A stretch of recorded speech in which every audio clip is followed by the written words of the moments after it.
गत जुलाई 20 और 21 तारीख में अनुष्ठित हो कृष्णलीला।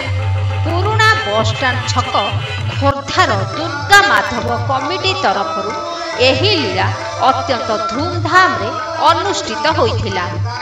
बंद होइथिबा एही महोत्सव को चलित वर्ष ठारू पुराना दमकल छकर युवक माने निष्ठार सहित एही लीला को समापन करथिले।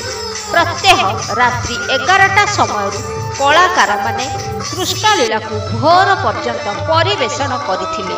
2 दिन धरी मंचस्थ होइथिला मथुरा विजय और कंसबद्ध। एठारे निकटस्थ जेमादेई ग्रामर कुनी कुनी कलाकार माने प्रत्येह भजन परिवेषण करी कृष्णलीलार शुभारंभ करथिले।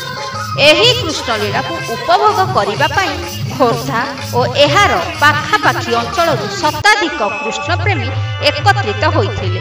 कलाकार मानकर कृष्णलीला रे चित्ताकर्षक अभिनय समस्त भक्तों को करिथिला मंत्रमुग्ध। मुख्य गायक सुदर्शन प्रधान स्वरचित लीला गायन संपूर्ण भक्त और कलाकार को आकृष्ट करिपारिथिला। एही कार्यक्रम को प्रतिवर्ष खोर्धा गोड़ी पोखरी ठारे अधिक चित्ताकर्षक और दर्शकाभिमुखी करिबा पाई कमिटीर सभ्य माने संकल्पबद्ध होइथिले। खोर्धारू मनोरंजन परिडाक रिपोर्ट, आंदोलन ओडिशा।